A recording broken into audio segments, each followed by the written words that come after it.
Hello and welcome to DK Vine Done Slow, Donkey Kong Country 2, Diddy's Conquest. I'm Hyle Russell. Today we will be picking up in Squawk's Shaft, which sounds really filthy, and if it sounds filthy to you, congratulations, you've been raised on rare. So I just want to start at the select game screen. However, we will be just pulling up our save state because we are playing this on the Switch. Playing this on Nintendo Switch Online, so why go through the trouble of losing all of my banana coins and lives? Yes, that's the more authentic way to do it, I suppose. But considering like I'd be starting here at Kong College, which is great, you know, but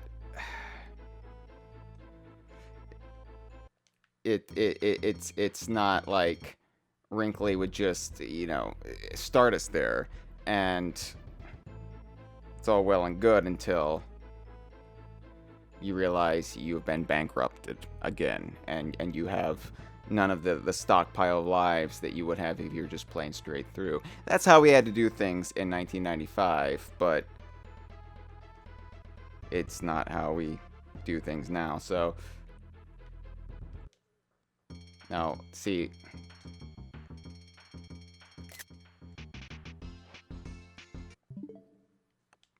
all right, let's how do I fucking pull that up? I never use my save states unless I'm... Oh my god, this is embarrassing. Fuck. What's the fucking button to pull up my fucking save state? No! None of this matters. No, see, I have no banana coins. I'm not gonna save my game.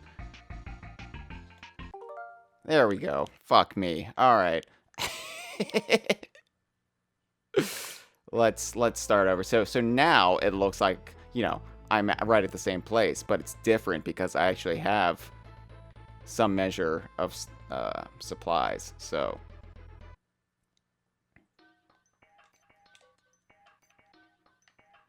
Alright, so this is Squawk Shaft. This is what I really think of when I think of the mine stages in Donkey Kong Country 2. Oh, should I...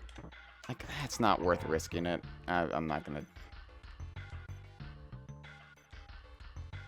I really do wish I had got the Super Nintendo controller, because I just imagine it would be like, you know, riding a bicycle, playing this on the Super Nintendo controller, much in the same way, you know, the N64 controller feels just right with Banjo-Kazooie.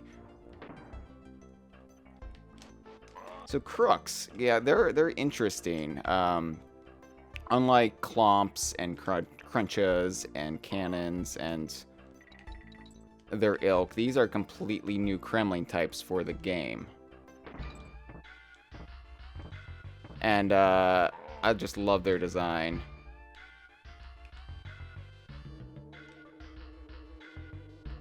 Oh, come on.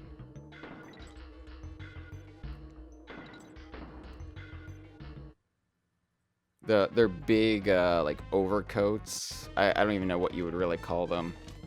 Oh, no. Well,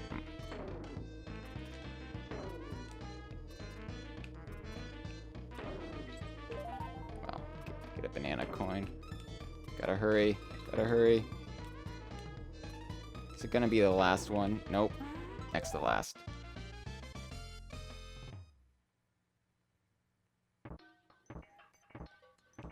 Alright. Hello to Dre in the live stream, and Jeffrin, who was helpfully telling me how to pull up my save state. Also, I keep wanting to press the wrong button because I'm using a Pro controller on this, and I am so used to the Xbox controller that when I jump back and forth, when I actually play my Switch outside of like handheld mode, I'm like just helpless because I'm pressing the wrong thing at all times. Well, I played that wrong, didn't I? Yeah, played it very wrong. Doesn't matter. It doesn't matter. I'm not going to collect every errant banana coin. Or banana. Or even Kong letter in the game.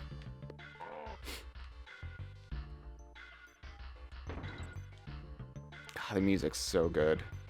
It's just... Well, I got them anyway. How about... I got one of them anyway. How about that?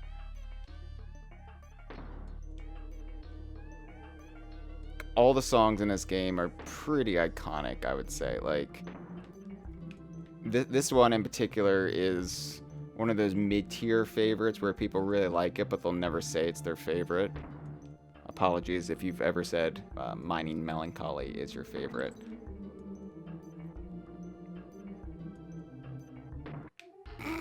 Wow, alright. On the bright side, you get to see Diddy fall very far. Last time it was Dixie who was always falling to her death.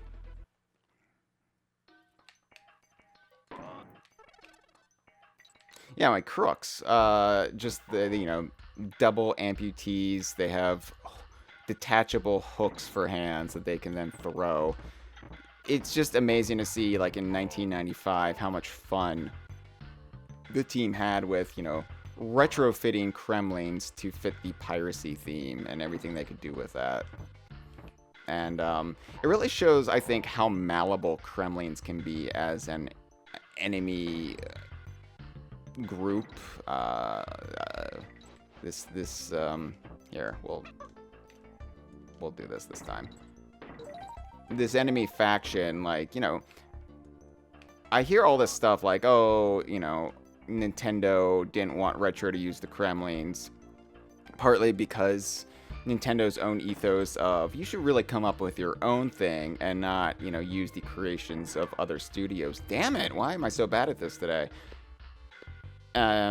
Which is, you know, well and good when that original studio is still able to make games in that series. It serves them fine as a company ethos, usually, but when Donkey Kong, you know, so much of the modern language of Donkey Kong and the characters and the concepts, damn it, well, at least I landed in the Dixie barrel, came from Rare, and, you know, Rare can't make Donkey Kong games currently. Donkey Kong fans get thirsty for them, and obviously, you know, Nintendo doesn't have a hardline rule like you can't, or didn't have a hardline rule that you couldn't use Kremlings. Payon used them, and they appeared in many Mario games, but Nintendo has, like, looser guidelines for those side games, and the Mario, like, sports and competition and party games. It's why you never see Waluigi in a Wario game, you know? It's that kind of philosophy. They just don't realize how, like, much fans like certain characters. Damn it, damn it, damn it, I need another Kong. Maybe if I angle just right and don't get hit by the zingers. No, I don't have enough trajectory there. I can probably fall into it. Or I can just shoot myself. It's fine. Shoot myself into a zinger.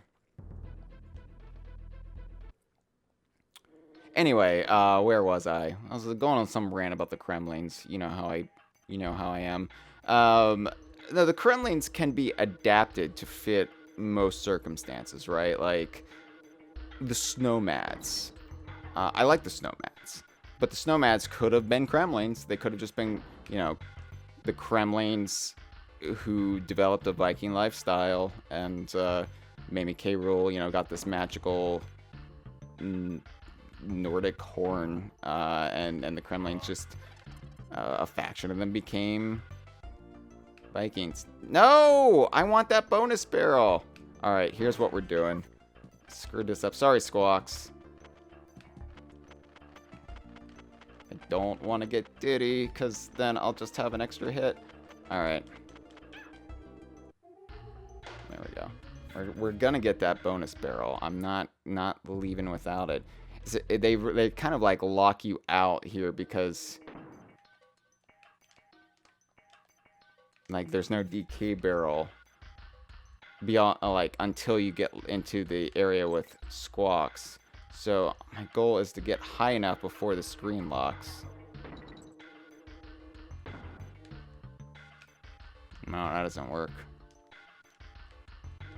I have Dixie, thankfully, so we're just doing this the most half-assed way imaginable.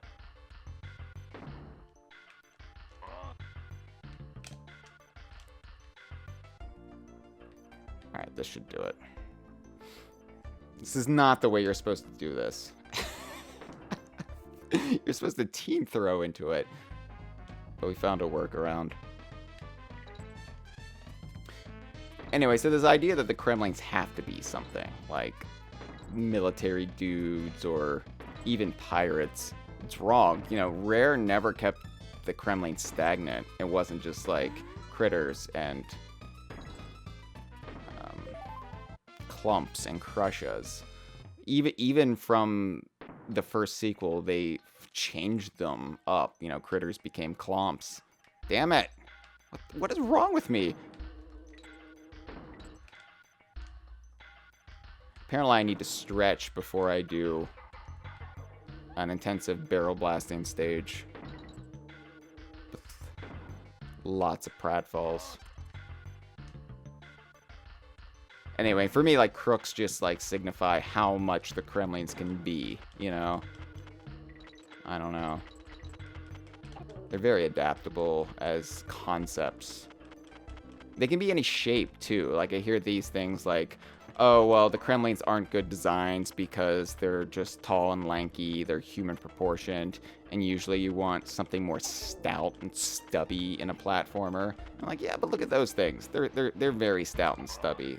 They're fine. You can make Kremlings in any shape, any size, any concept, just so long as they're Kremlings. So they're crocodilian dudes. It's great. Plus, you know, the Kremling crew isn't just Kremlings. It's Neckies, shit. It's Zingers. Here's the part I love. The double throw of the crook. I just like to pick them off. And then there you go. There's the little secret side. This is what Cranky was telling you to find in his hint in the Monkey Museum. And there's the hero coin. One of the times, like, they're just, like, blatant with the hero coin and put it right next to the bonus barrel because they're both fairly well hidden. I mean, that's something the game doesn't usually do, the whole scrolling screen thing. Like, the screen won't scroll unless you physically move yourself. So, you know, I guess they were like, okay, well, we'll just reward the player with both in one lump sum. Plus, this is one of the only few stages that have... Uh-oh. Uh-oh. Oh. I just had to get down. It has 3 bonus barrels instead of 2. Which is a bit unusual. Oh, that's not fair. They respawn. Ah! And then here we got the Necky barrage. Ah! And then, cannon that's firing downward. Just look at the model of that guy. I love that model when they're firing downward. See, even a character like Cannon is adaptable in that you can do more than one thing with him. Like, he fires in 2 directions. There we go. The eternal question, what is Squawks spitting? So many people think he's spitting nuts. And it's supposed to be eggs, but, you know, one, Squawks is presented as male, so why would he be laying eggs? So they're not his eggs. And 2, oh man, I have to start all the way down here. Oh, that's a shame. I always think of, you know, the Squawks portion as the halfway mark, but it actually starts a little bit before Squawks, and then there's no other star barrel. So let's talk a little bit about Squawks, because this is a big deal that I think the full impact of it in 1995 for fans of Donkey Kong Country and, you know, Land at the time. This was before we really, like, called it the DKU. I mean, it was Donkey Kong Country and Donkey Kong Land. The ACM Donkey Kong series. I don't know, like, what... I don't think we had an umbrella term for it. I might have called it the ACM Donkey Kong series for a spell, you know, at least in those early couple years where it was just Country and Land. Obviously, you know, Diddy Kong Racing changed everything. But, Squawks was just a one-off animal buddy in Donkey Kong Country. You know, carried the flashlight. Carried the flashlight in Torchlight Trouble. And then that was it for Squawks. Similar to Glimmer in this game. One step up, one step down from Clapper, actually. So, to have Squawks come back as one of the 3 main returning animal buddies from the original Donkey Kong Country, and to have him graduate to such a prominent role where he was now a rideable animal buddy, an animal buddy you could transform into, all of that good stuff. Cog. It was just this cool bit of taking a character that might have been discarded, right, and turning him into one of the pillars of the franchise, so much so that he even came back in sparsely attended retro games. Granted, as a shop item, not to sniff out the puzzle pieces, but still, he came back, which is more than you can say for the vast majority of these characters. So I just love, like, that's the attention to detail and thought and character that really, I think, separates Rare from Nintendo a little bit, separates Rare from a lot of developers, in that they celebrate their individual characters, even something that would be as forgettable as Squawks. They're like, no, there's more to it. And they could have just made that a new bird. Like, here's a new bird you ride on. They didn't do that. They actually said, let's do more with him. Let's do more with this character that some fans might have an attachment to. And he became, like, I think the 3rd main animal buddy after Rambian and Guard. Like, the one people think about the most when they think about the series. So, I love it. Good on you, Rare. Good on you, Squawks.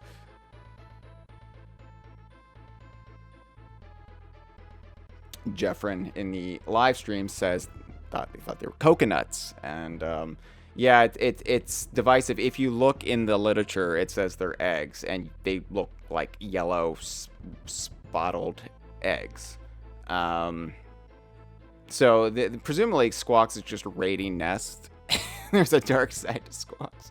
All right, Cleaver. Cleaver's Kiln. This is the 2nd boss, obviously, and so it's a sword, but you see that lava hand holding it. So you think the lava, there's like a lava monster that's controlling this sword.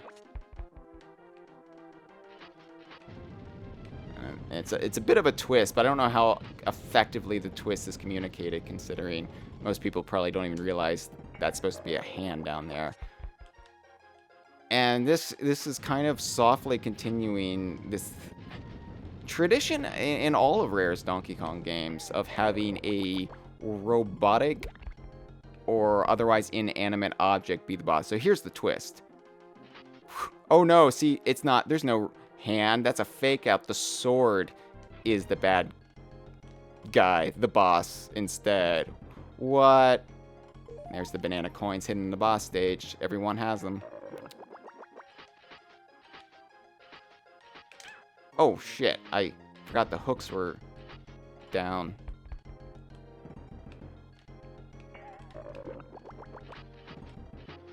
Anyway, Dumb Drum, taking the oil drum of Donkey Kong.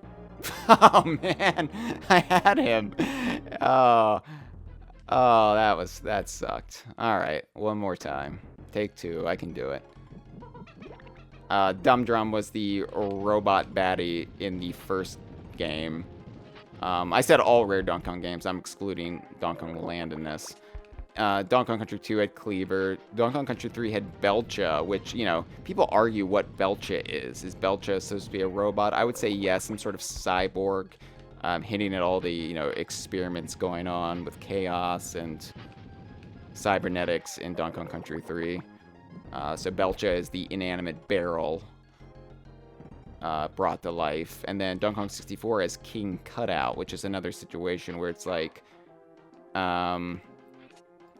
oh wait, these are just critters messing with you with a cardboard cutout of K. Rool, but no way, there's some implied life in that cardboard. Maybe that King Cutout's more like magical than he is robotic, but same principle of an otherwise inanimate object fighting you.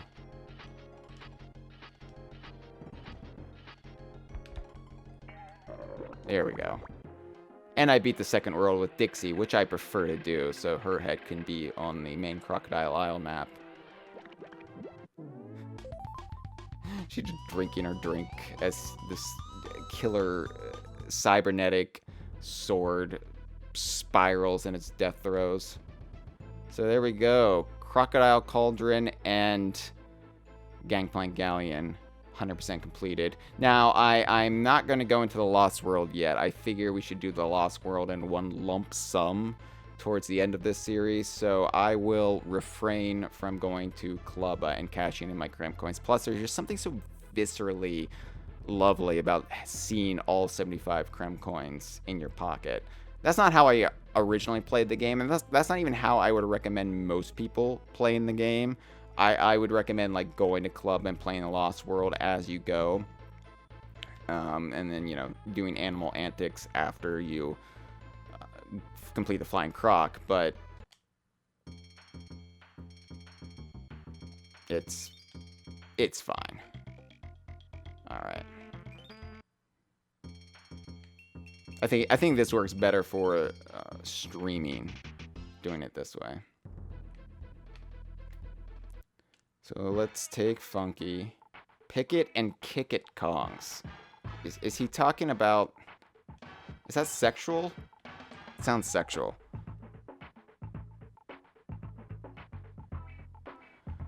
So Krem Quay, not Krem Quay, Krem Quay. Krem Quay. This is I think most kids, at least in certain geographic regions, first introduction to the word key, and we all called it Quay. This is actually the dock of Crocodile Isle, the port. Crocodile Cauldron, you come to it first, but it's not. Just because that's where the Gangplank Galleon sailed in, was hobbled inward. Krem Quay is actually the main port of call on Crocodile Isle, and you can see it's kind of built up that way on the map screen. But it's just a shitty-ass swamp. It's dingy, it's dark, it's depressing. And, swamps, wetlands can be beautiful. And I would love to see one portrayed as such in a Donkey Kong game. But this fits the aesthetics of Crocodile Isle much more to have it be kind of depressing and just perpetual gloom. I think they tried to recreate that in Moody Maze Marsh in Ukulele, but it just got... It's my least favorite world. And I think partly it's because it is so oppressive at times. So those are Cloaks, and you notice Cloaks have a recolored jacket that is similar to Crook's. The question is, were Cloaks, who were the first canonical Kremland ghost, are they supposed to be the spirits? Hey, it's Ramby. Are they supposed to be the spirits of Crooks? And then that begs the question, since Crooks weren't established Kremlings before Donkey Kong Country 2, have they always been pirates, right? Are they part of this, like, naval force of the Kremling crew that have never had to adapt to be anything more? Come back here, Ramby. Ah, got him.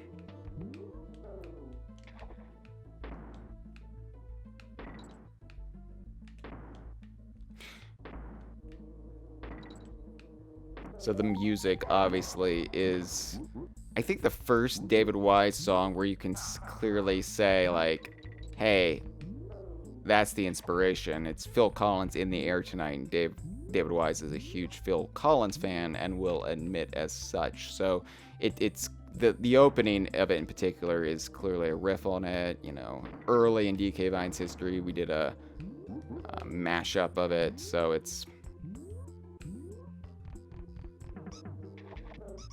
well, there's the hero coin, and then the arrow says go back, but go back why? You just have to wait. You have to wait for it. Follow the cloak. God, I love the design of cloak. And then bam, and then you got it. So if you're just strolling by on ramp, you're like, wait a second, did I miss a cannonball? And no, this is Donkey Kong Country. There's going to be backtracking at times. And that's the benefit of Cloak. Cloak will throw out harmful things, but will also occasionally throw out something worthwhile. So, and of course, Cloaks are very similar to the haunted coats of Grab by the Ghoulies, which was, you know, developed by a sizable number of people who worked on Donkey Kong Country 2.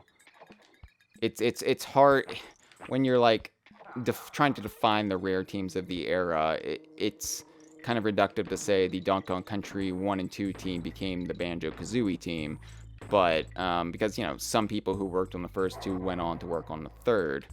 But I think when most people think of like Greg Mayles, Steve Mayles, Chris Sutherland, you know, the superstar names of the era, then yeah, that's kind of what happened. That's no disrespect intended to anybody who stayed on to work on Country 3, which I also love. But anyway, it's not surprising that there is similarity. So I waited too long, and so the cloak threw a zinger in the path. But you can get up and over it just fine. Although you would have been, you know, in trouble then if you would have accidentally hit the zinger with your partner. So I don't recommend doing it that way.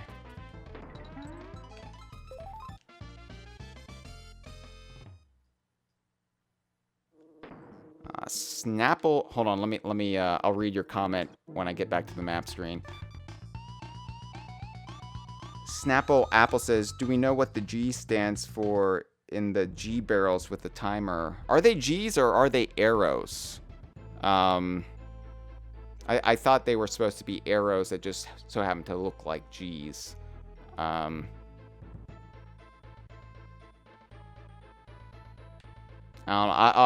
have to ponder that a little bit more. You're throwing me curveballs here.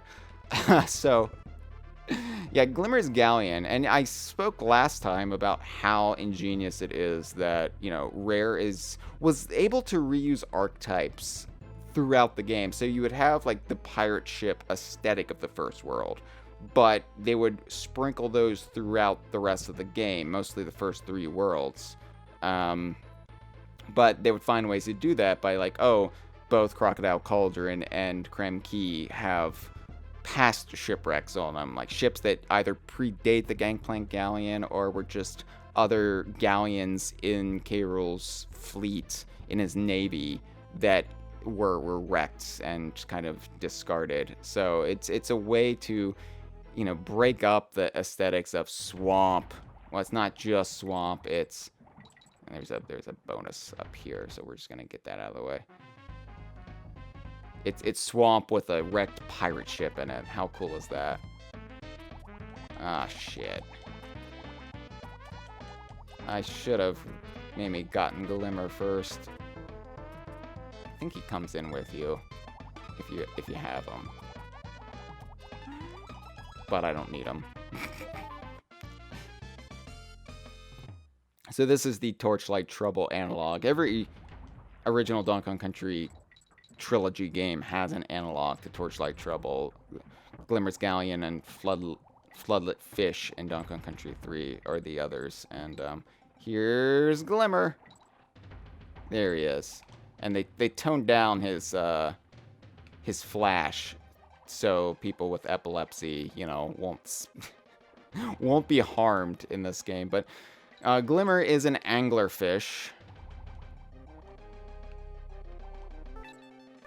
Nice. And this is my introduction to what an anglerfish was. I didn't know what an anglerfish was until this game, and it's a trope that Rare, specifically this team, really like playing with, because Lord Wu Fak Fak would of course be a boss in Banjo-Tooie. But you know, for all of you fish nerds out there, you'll point out to me that Glimmer has male pronouns, but only lady anglerfish have the bioluminescence, have the little like flashlight headlamp on their heads, and same with Lord Wu Fak Fak. And to that I say, yeah, it's a mistake. They should have made Glimmer a she. But I think we can surmise that in the Rare Archipelago, there are evolutionary offshoots where male Glimmerfish can also produce bioluminescence, or maybe it's like one of those deals where like they can change their gender. I don't know, but the benefit of having this take place in this like pocket of islands that are kind of lockjaws, that are kind of closed off from the evolutionary processes that we're familiar with. You know, you can have weirder stuff. Like, there's no such thing as a parallel bird either. I prefer when the series, you know, stays as close to nature as possible, because I like that it's a celebration of nature, you know what I mean?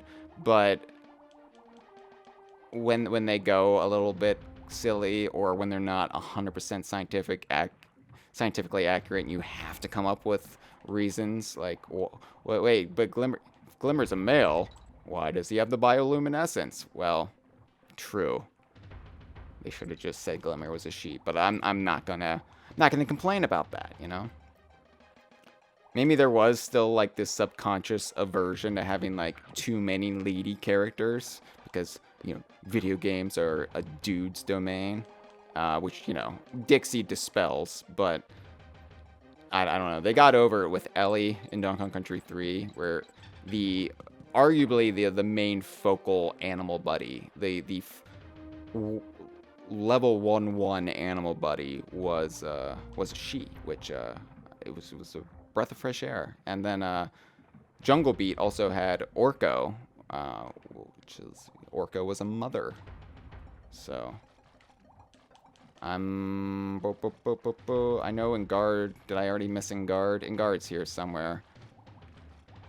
But maybe the focus should just be on Glimmer, you know? Because this is the only time you see Glimmer in the series.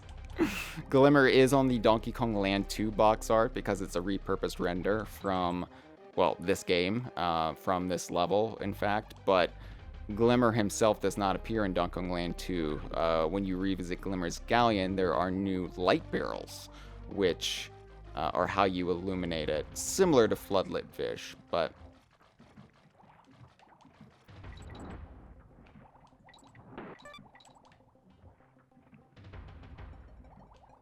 yeah, the downside to these ship hole levels, especially like when they're completely sunken, is you do have to like check every nook and cranny. And I'm sure I missed something at this point, because the visibility in this is atrocious by design. So, and then you never know, like when you see a collectible, is there an invisible passageway, or is it, you know, why don't you leave me alone, Lockjaw?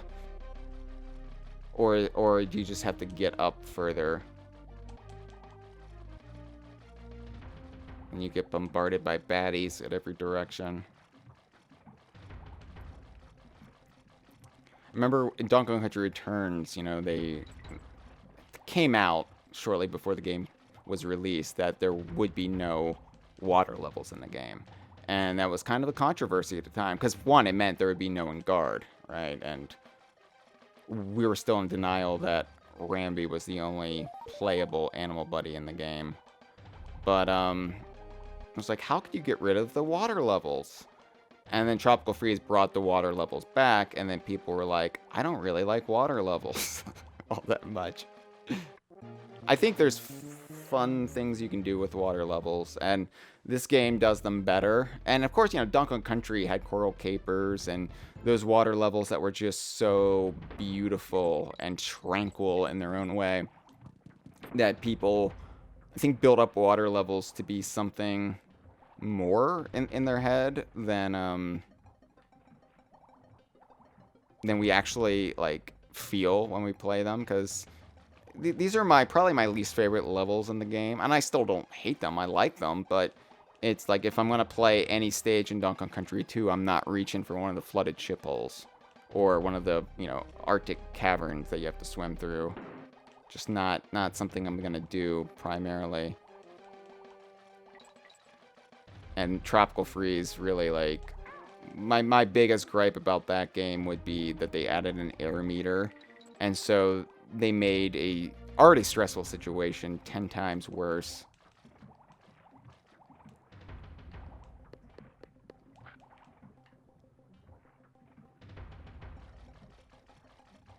All right.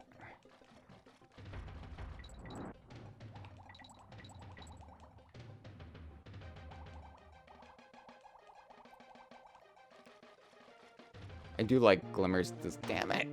I do like Glimmer's design quite a bit. Glimmer, he looks kind of frowny. He looks perpetually upset, but that's just an anglerfish. And Donkey Kong 64 may have toyed with the idea of bringing him back. Like they redesigned him though to the point where they just went with a new character. There's a render that exists that's kind of like a halfway point between Glimmer and the character we actually got, which is a tadpole with a headlamp strapped to its forehead, who we named Glower. And come to find out, it was actually Chris Seaver who had the moonlight on Donkey Kong 64 to, you know, make sure it was going to be released by November per Nintendo, you know, because the team was falling behind. So it was kind of an all hands on deck situation with Donkey Kong 64. So they pulled Chris Seaver from Conker at the time and put him on Donkey Kong 64, and one of his contributions was designing the character of Glower the Tadpole. So anyway, Glower served, and it's like, you know, I talk about like, oh well, what? It's so awesome that Rare brought back Squawks when they could have just made him a new bird. And with the Donkey Kong 64 team, there was more of that. Well, why don't we just create a new character rather than bring somebody back? You got some surprising characters returning, but it was mostly like baddies and like, oh, it's surprising that kabooms were in the game. Like that's kind of weird. But they could have just brought back Glimmer in Gloomy Galleon, and it would have been just this great thing. And you know, I like Glower because I don't think there's many Donkey Kong characters I could say I dislike. But it is like, yeah, why did, like, you're never gonna use Glower again, right? Like that's like nobody's gonna use that character again, and you haven't used Glimmer since Donkey Kong Country 2, so why don't you just use the character you have? It's like, you know, the meme, you know, we have Glower is the we have Glimmer at home character.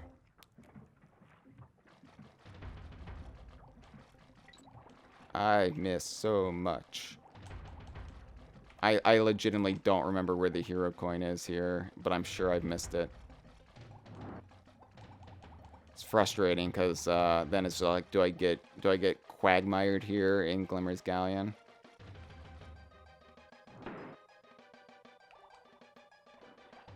Oh wait, there's something down here. I remember this lockjaw hiding. It's a bonus. Okay, well. So long as I get something, I would hate to walk out with no exclamation mark or hero coin symbol. It's one of these things where it's a maze and you have to figure out the maze, and the solution is probably where there aren't bananas. Go where there aren't bananas. Yeah, go where there aren't bananas.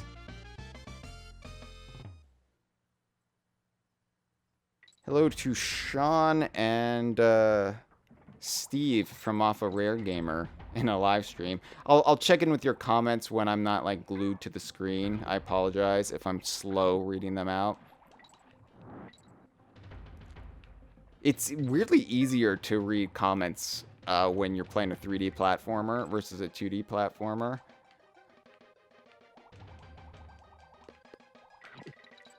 Man, I should have got Engard. I think Engard's in this level. I can never remember if Engard's in this level or not. And every time I learn the answer, I then forget the answer. So.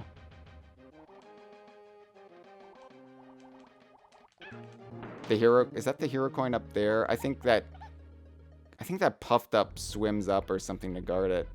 There's something up there, and I want it. This is why it's good that I use my save state and I didn't just start from like 5 lives or however many you have when you start the game.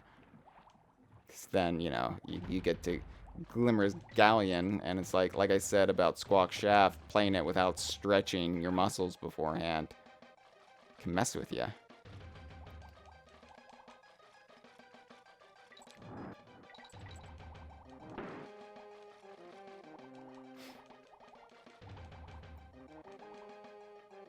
So yeah, Glimmer holds the distinction of a character that appears on box art, but doesn't appear in the game. It's one of the few animal buddies to make it on box art too, weirdly enough. Like, Rambi has been on box art. Is it just Rambi? No, Engard was on Donkey Kong Country 2's box art, as was Squawks. And, yeah, and Glimmer. But Glimmer wasn't in the game he appeared in the box art for, so.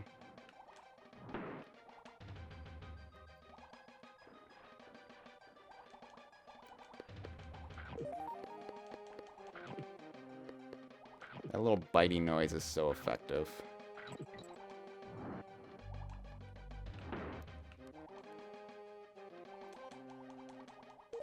It's just a banana coin. Damn it, then I missed the hero coin. That's upsetting.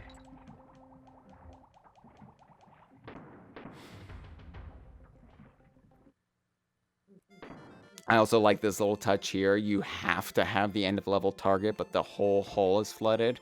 So what do? You blast out to the ship deck. Oh, look at that little splash. That's for that Spiny. That's such a great touch. And also, you get the almost neon green effect to suggest that, hey, we're in a swamp right now. I think we're supposed to be facing out the sea. So what we are seeing is kind of like an estuary where the seawater is meeting the swamp water. Yeah. Oh, I got the single banana. That's exactly what I wanted to get.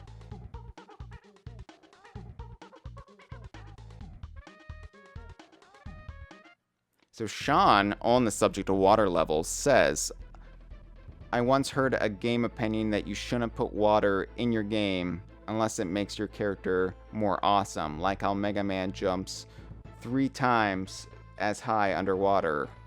Tropical Freeze at least doesn't make you much worse underwater, so I don't mind most. Alright, well, now I have a problem because I haven't gotten the hero coin in Glimmer's Galleon. Now, do I go on, or do I go back and get stuck in a quagmire? Luckily, I can always hit start and select and change my mind, you know? So this is also unusual in that both Wrinkly and Funky are unlocked at the same time. And I say that's unusual because usually it's a one or the other situation. Usually you can save your game and like set down roots in that world, or you can hitch a plane Funky and go back into a previous world and at least save your game there. And both have their drawbacks. Save your game in the world saves you time, but being able to go back, you can then have free reign as far as like lives go. And also Cranky unlocks at the same time, so you get 3 Kong helpers unlocked at once. It's an unusual situation. Let's go to Cranky first. Let's change it up. I thought you were a cheap character in Donkey Kong Country, but Dixie is even worse. It should be me on my own. That it should. He's such a dick in this game. He says it's a gloomy shed, but I think like the Monkey Museum is where I'd want to hang out the most as far as like architecture in this game.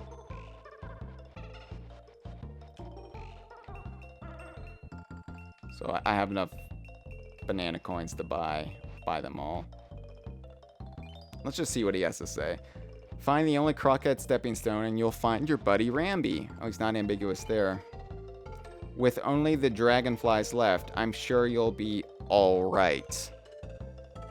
And I think that's suggesting you need to go right. But I don't think that's the only time he uses a pun of that sort. He really likes that one. Slime climb. When nearing the top, the ability to walk on water reveals all. I don't think he's talking about Jesus there. Where's Galleon? It might be dark and spooky, but don't let it get you down immediately. Of course, that tips you off that there's a bonus area right at top. Rattle Battle. Are you up to it at the start? I don't know. Can you dig it? Says Retro. Bramble Blast. After 4 spinning barrels, all that's left is left itself. He really likes the left and right puns. He would be a good host for Meet the Press. Where are you gonna spend them? I guess he'll go. I don't know. I don't know. I don't know where he would spend them in this game. Like, all right, let's hire Funky.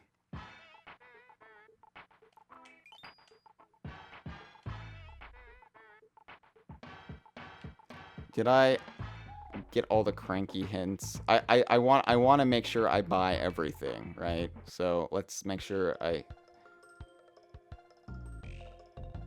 Yeah. Bought them all there. Let me go back to Gangplank Galleon and just make sure. So or maybe I need to check Wrinkly because she has hints too that you can buy. Yeah, bought them all there. Don't be a stranger now. So let's just hitch a plane back to Gangplank Galleon really quick.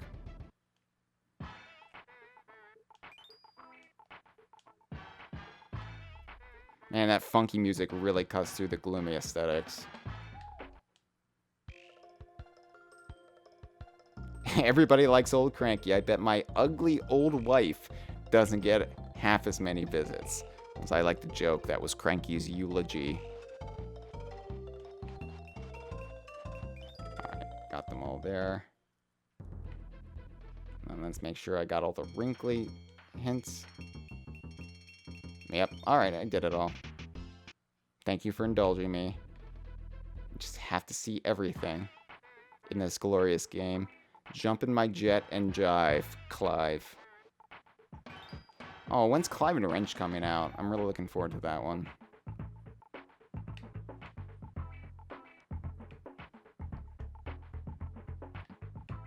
Now we get to go to Wrinkly. So first save is free. Let's wait and let's get our hints first. Jumping these to transform into the animal shown on the side of the barrel. Thank you, Wrinkly. I couldn't figure that out on my own.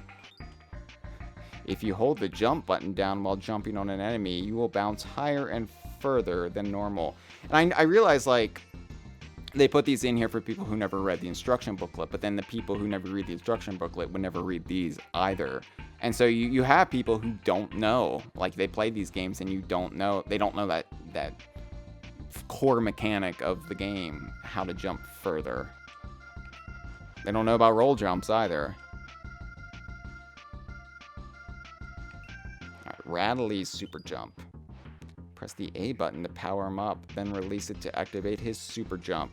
Use this to access normally unreachable areas. So super jump is one word in her description, but I've seen it in like as 2 words other places. Just it's weird that it's 1 word. Like Cranky's video game hero coins. A very large coin with DK on it. Each level has one, cunningly hidden by Cranky. Collect these to increase your status as a video game hero. And then Area Guardian. When Cudgel lands, he'll shake the screen and immobilize you. Be careful. And now we're gonna save.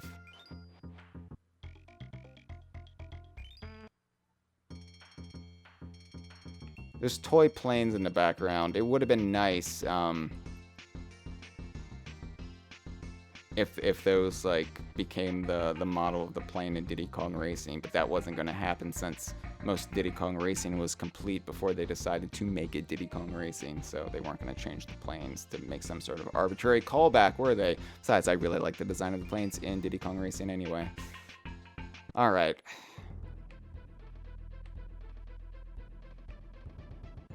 I can also just cut through there, but I like bouncing up, like up the mast and then down the ship to Cranky. That's more fun. Anyway, should I go back into Glimmer's Galleon really quick? Let's go back really quick. I won't waste too much time, I promise. But I just have to know. I just have to. I know I missed it. I know it's probably early on. Also the Clomp. The Clomp that's underwater here. Poor Clomp. That's probably like the worst Clomp in the game as far as like what he's been tasked to do. No, you have to go down there. You have to patrol Glimmer's Galleon. I feel bad for him. They couldn't even give him scuba gear. He just had to hold his breath or suck oxygen bubbles like the Kongs do.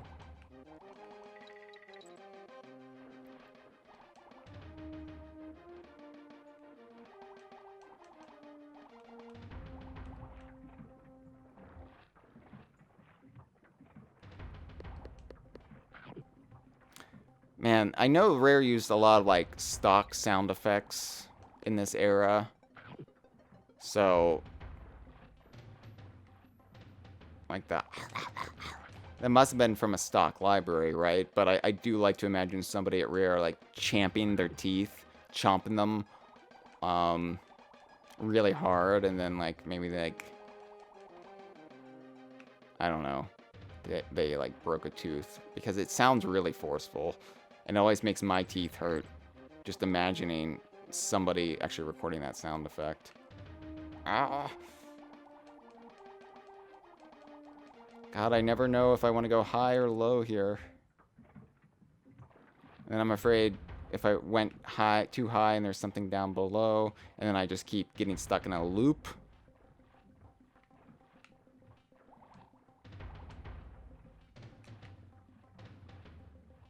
And I see those bananas. I'm like, oh, I need to get those bananas right by that lockjaw. But then I see there's nothing down there. And so I just avoid them. But I don't collect the bananas. So the bananas keep signaling me, hey, get me. I'm bananas. I might lead to something. And it never does. See, I keep going in a loop. It's a vicious cycle.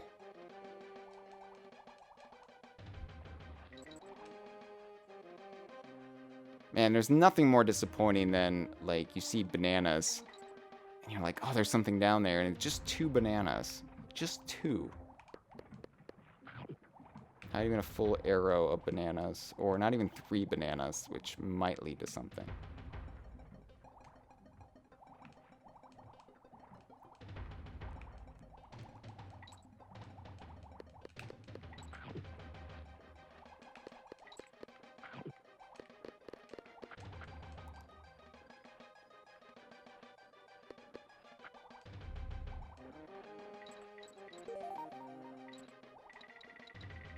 Well, that's quite a lot of banana coins and bananas, but at least I figured out how to get them.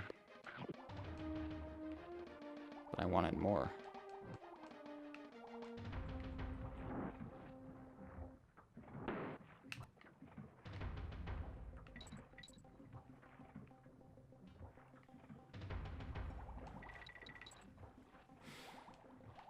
And then I'm like, oh, but what did I mess up here? Nothing.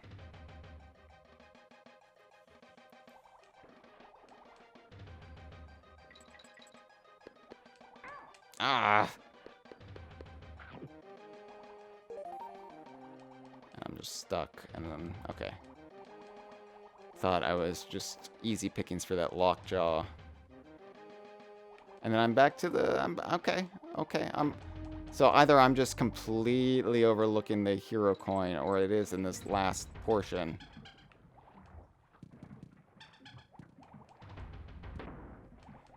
If I don't find it on this go-around, I will just put it aside for later.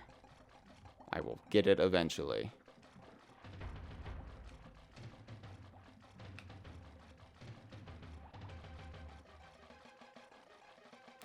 But, you know, like the hero coins, they're my favorite collectibles, so I really hate leaving them behind, because they signify so much for me as far as, like, the core meaning behind the game and Diddy's character arc, so... It just feels like I'm letting him down by not getting the hero coin.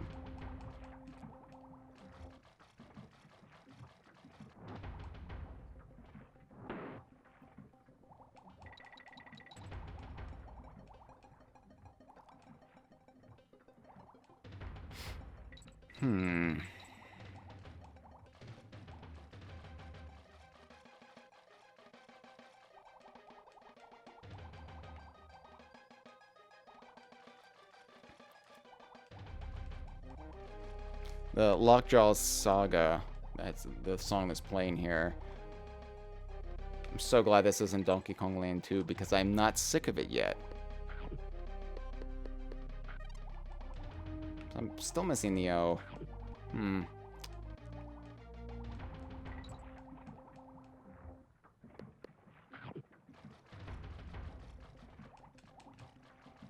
Too many Shuris.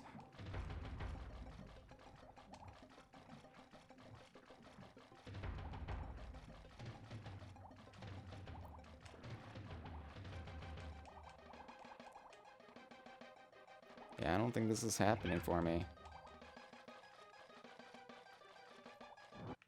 Ah! Alright.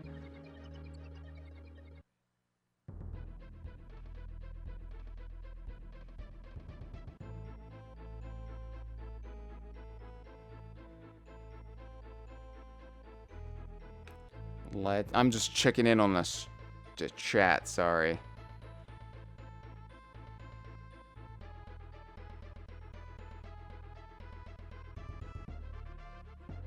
Now they're talking about when Clive and Wrench is coming out, and it just says 2022 on the Steam page.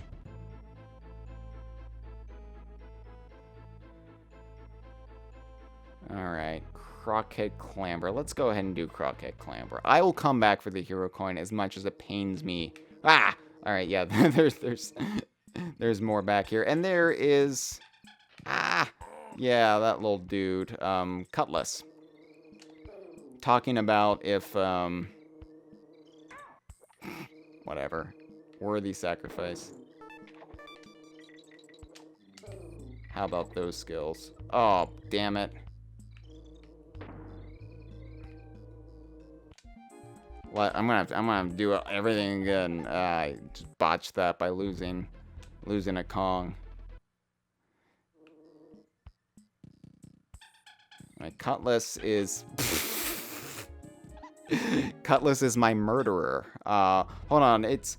I have the heat on right now, and we're at that weird time of year here where it starts at, like, 20 degrees in the morning Fahrenheit, and then it's, like, 70 by early afternoon. So let me turn on the AC really quick. Just give me a second.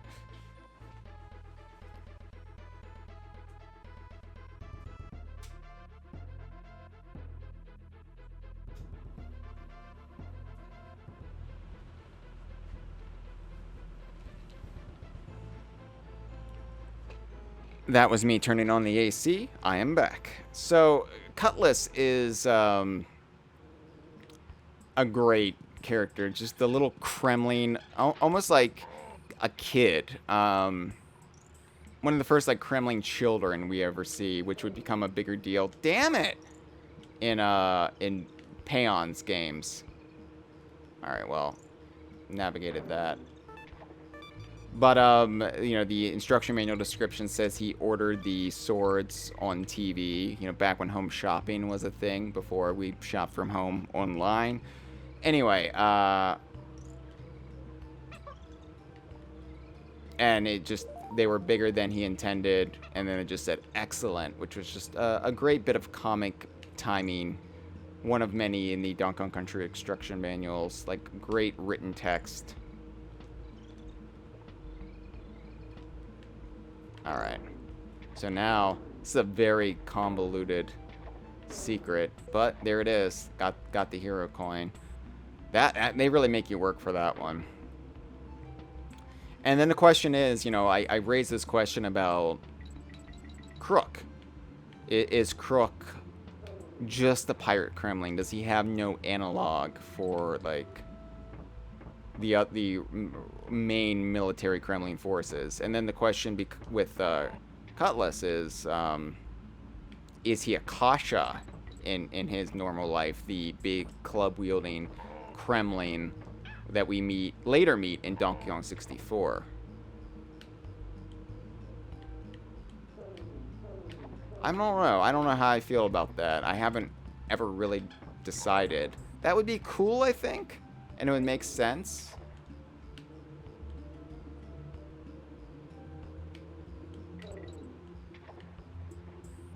Kasha would have also worked well had you made the Kremlin snowmads in Tropical Freeze. I love the giant cattails here.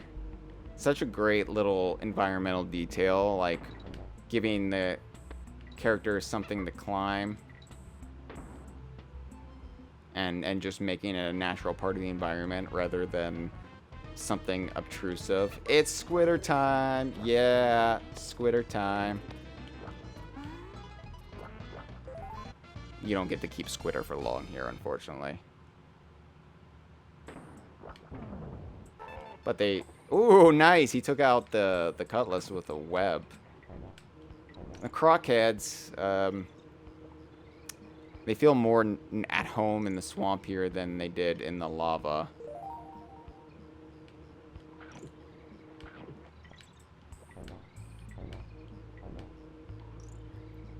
Anyway, just little details like you can climb on cattails and jump on lily pads and derelict barrels floating in the swamp, and then use the crockheads as platforms. It's all just like lovely environmental storytelling from the team. And it's why like Donkey Kong Country games always feel cartoonishly plausible, I guess would be a way to describe it. Like Mario does what Mario does well, and I'm not knocking it. I like the little splash you get when the Kong falls into the swamp, though. I'm not knocking Mario. See, I got all the secrets though, so I can just get to the end. But Mario does feel like an obstacle course. There's an artifice in a lot of Mario's design elements. Maybe with the exception of Super Mario Bros. 2, which wasn't originally a Mario game. And then, of course, you know, a lot of the DNA of Mario 2 eventually found its way into Country and was made explicit when Tanabe had some of the reins in the series in the retro era, specifically Tropical Freeze. But yeah, Mario just feels like an obstacle course, whereas the Country games, generally there's a reason why you're encountering something, whether it's a natural part of the environment or put there by the baddies or sort of native characters.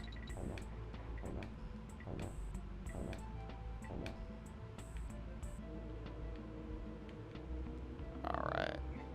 See, this is why I rarely bother with the Kong letters, because it's a lot of work just to get the G, and then even then, did you get all the Kong letters? You probably don't even remember if you did. You certainly remember in the retro games and even Donkey Kong Land to an extent, since that's how you save your game there, but they're very disposable in the Country games, in the original trilogy, I mean, so...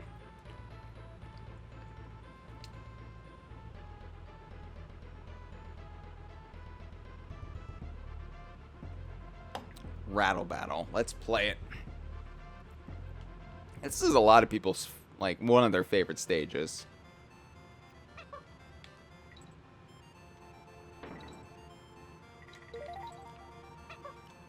I think the visual of having the ship deck with that kind of green Mountain Dew toxic water. It's not toxic, but you know what I mean.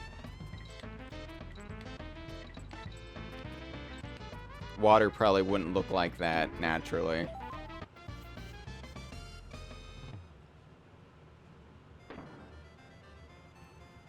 Alright, and here we have a ship's, a captain's cabin again. And you can, like, make out some more details there, similar to the captain's cabin on the Gangplank Galleon. You see some sort of map on the background. I would love to get a better look at that map. And there's also, is that a little model galleon in the background there? Similar to what you'd see in Sea of Thieves. Interesting. Not surprising, but interesting. So yeah, this is Rattly showcase. I think the music really helps sell this too. Just the very jazzy. It's unlike anything we've seen outside of the bonus areas in this game so far. And it's just such a striking contrast. Oh man, I'm rusty with Rattly.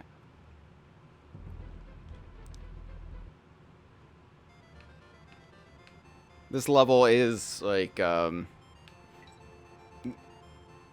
like there are occasionally levels in the Donkey Kong Country games that force your hand, right? You can kind of coast not being an expert on a mechanic or using an animal buddy. And then you will eventually hit this point where, no, you have to be good. You have to get good. And it forces you to get good. And forces you to become a better player then. But, because I've only used Rattly, in Topsail Trouble so far in this playthrough, I'm rusty with Rattly. So I forget how high he can jump normally versus how high he can jump when he's super jumping. So look at the Zinger's flight pattern there, that wobbling little back and forth.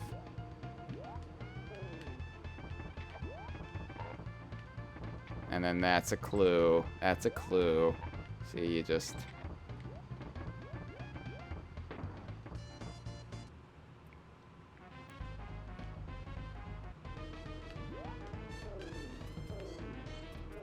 And then I like how the bonus area has the aesthetic of the rigging. Kind of force... You get blasted up almost into the area or similar geography of what will be Slime Climb.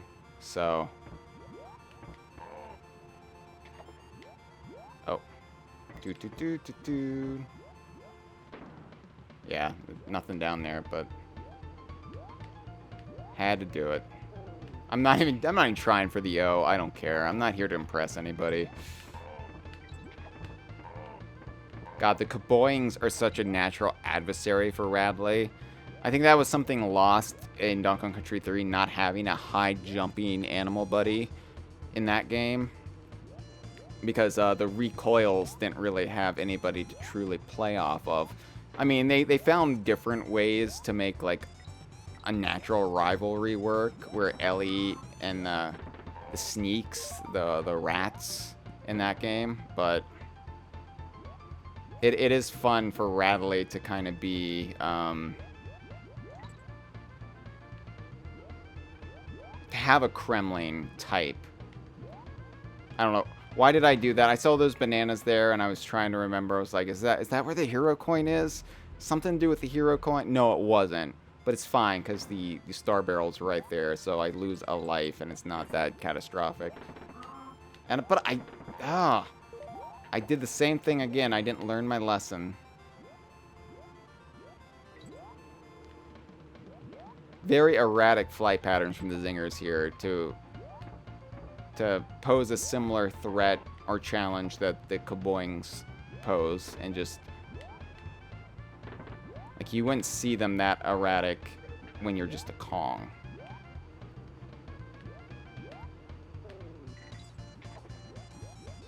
Not very subtle there. It's another three bonus area level. I forget how many there actually are.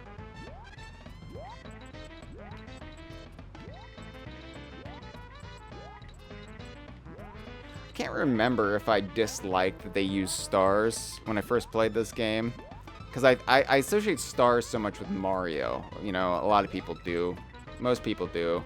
And for me, it was just like stepping on Mario iconography a bit too much. And I was like, they should have been something else. They should have been, not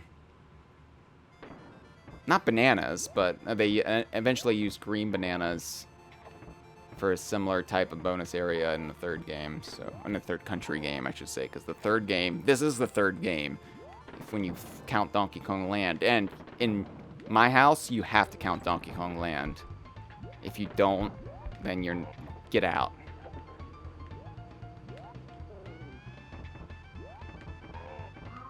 Ah.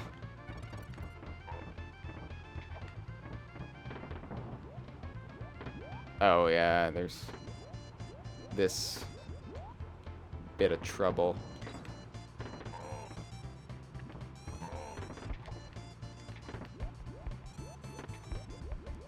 You can see his nipples. They kind of point downward. Do you see that? Do we need to focus on it anymore? I'm going to stay here until I get some confirmation that everybody's enjoying those nipples. But look how they, like, angle downwards. Like, they don't just angle, they dangle. You could pull them, you could flick them, and you would... Like, they're very believable nipples. I'm glad they got the nipples just right in this game. Yeah. Thanks. Jeffrin said superb nipple rendering.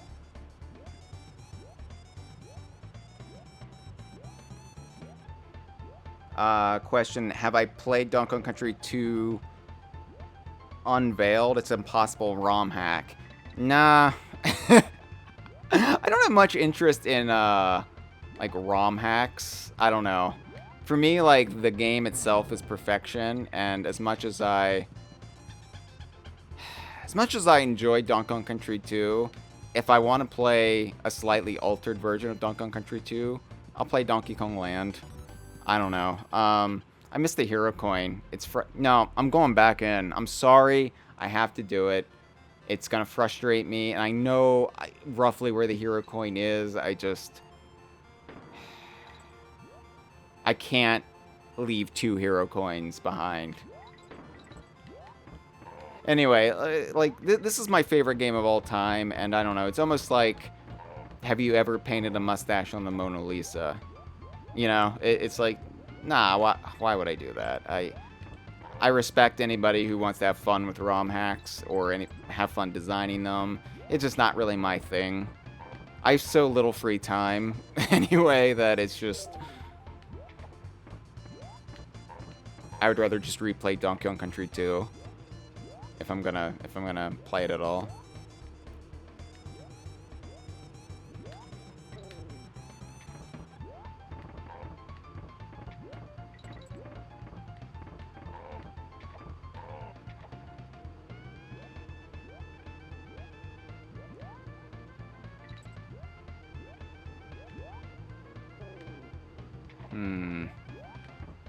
Getting paranoid about the hero coin.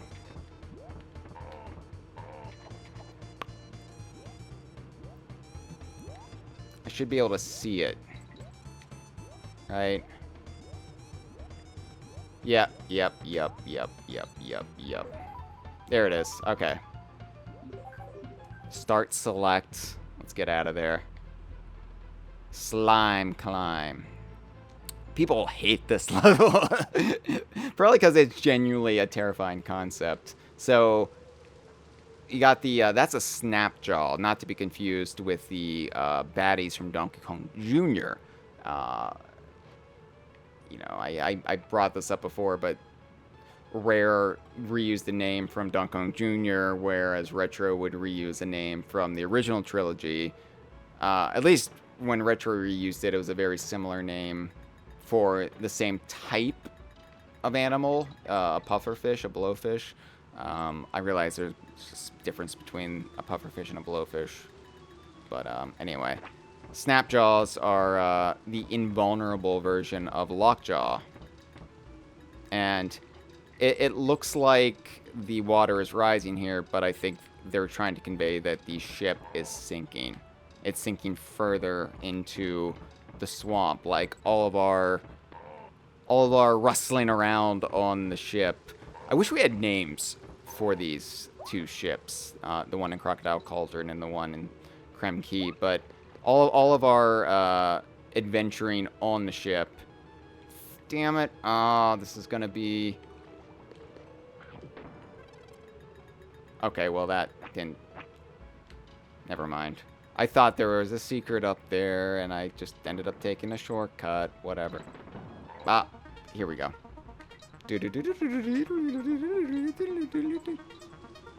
Bonus. But anyway, I think it was just too much, and it's just sinking into the muck now. But, you know, visually, it looks like the water's rising, because you can't really convey that on the Super Nintendo, you know, with these reused assets from the first world. Well, I'm just gonna get it again, but this time go up. A little invincibility doesn't hurt.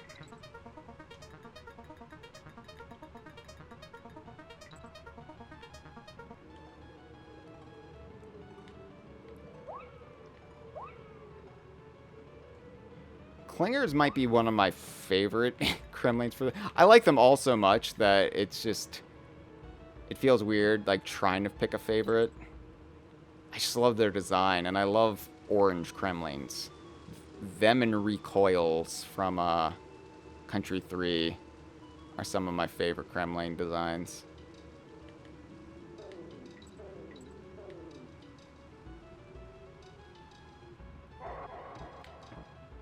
Oh no, and those are the clobbers that steal bananas from you.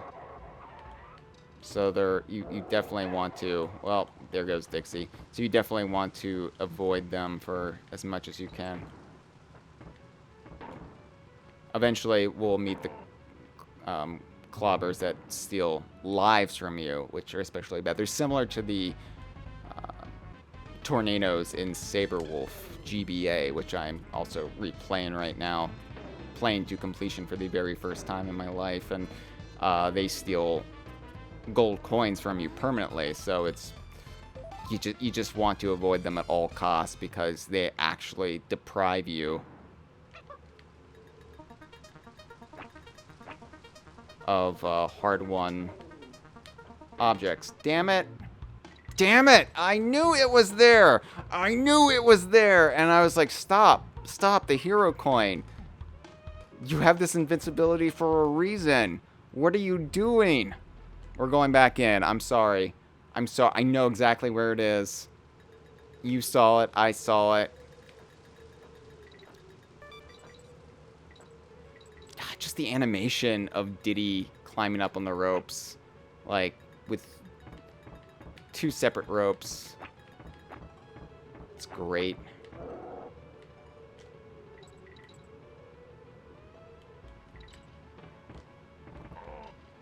The sky here, this very much feels like a prototype for Sea of Thieves: The Wilds. Like all of Crocodile Isle does, like the map screen, but this in particular, just the pea soup green, like overcast gloom.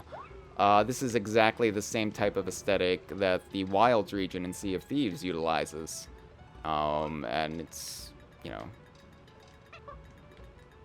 also depressing, but has its certain charms, especially because it does invoke DKC2 to such a large extent. I remember when Sea of Thieves was brand new and there were like theories, does Crocodile Isle, is that in the wilds? I don't think that really works when you factor in things like the Devil's Shroud and the geography of the rest of the Rare Archipelago, but they're just two very similar geographic regions.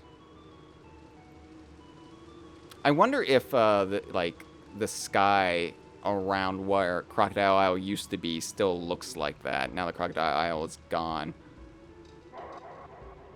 Or if it, like, cleared up. If this was just a result of pollutants or just a towering, like, rocky island that was, like, creating its own climate. I don't know. You know, I don't need to get that bonus area anyway. I'm just in it for the hero coin. But I will need that. Alright. Ah, satisfying.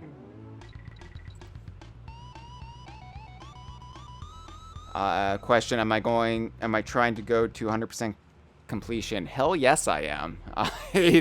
No other way to do it. My opinion in this game, you have to go for 102% completion, especially because so much was riding on it, including Diddy's status as a video game hero and the true ending of the game, which I just alluded to, the destruction of Crocodile Isle. Let's go to Swanky's bonus bonanza, because then we got Bramble Blast, and that's going to be a headache. I like this idea that he's like, we all want you to win, don't we, folks? And I like to imagine he doesn't actually have a studio audience. He's just imagining there's one there. All right, Funky's Fun. What can your snake buddy do that is special? Jumps very high, runs very fast, spits eggs. And there's an in-game canonical reference to Squawks spitting eggs. So there you go, if there's any question. What is the name of the level with the anglerfish who helps you with his underwater light? Torch Tragedy, Glimmer's Galleon, Gloomy Galley, almost the Donkey Kong 64 world name. Not quite. What is the name of the big muscle-bound crocodile who guards the toll bridge? Claggy Klunga, almost Klungo, not quite. Clubba. Swampy Swag. How many lives do you start the game with? 5. Alright, here's the next one. What button do you press to team up? Button A? That's correct. Here's the next one. What is your rhino buddy's name? Bam Bam, Rambi, and Rambus. It's always fun seeing these alternate names they come up with, because sometimes you're like, well, you could use that for an actual character, as we will later see. And in fact, they have. We'll get to that when we get to it, I guess. Primate Prize. What is the name of this area of the island? So here is where I should have learned that it was pronounced Key and not Quay, because it's like Don Quay. Who the fuck is Don Quay? But Don Key, Donkey, you know, Krem Quay or Crocodile Cove. What is your parrot buddy's name? Oh, so all right, story time. Speaking of names, so of course later on in the next world, the 5th world, Parachute Panic, you're gonna be introduced to a purple parrot. That the not the instruction manual, but the player's guide and Nintendo Power would refer to as purple Squawks. Which is a stupid name. This isn't Super Mario. They're not all called Yoshi, right? So, because at one point you see 2 of these purple parrots on screen at the same time, this is what DK Vine and, before DK Vine, me, referred to those 2 purple parrots as Squeaks and Flapper. That became the fanon name. Even beyond DK Vine, it kind of became the fanon name among a large part of the Western fandom for over a decade. For 8 years maybe.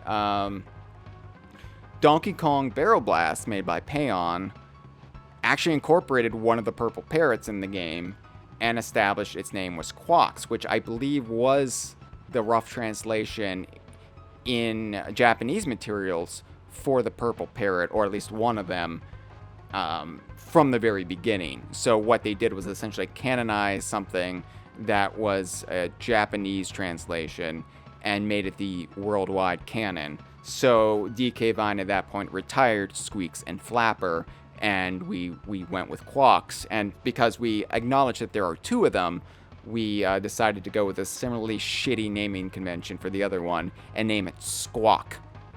Sans the S at the end. So there's your history lesson. And to this day, there are people upset in the DK Vine community that they aren't called Squeaks or Flapper. They're so attached to Squeaks and Flapper, and they hate the name Squawks. But what are you going to do? Canon is canon. How many airplanes hang from the roof in Kong College? I'm glad I just talked about this. Because I wouldn't... That would be one thing where I would screw it up. I would say 4. Alright. Leave studio.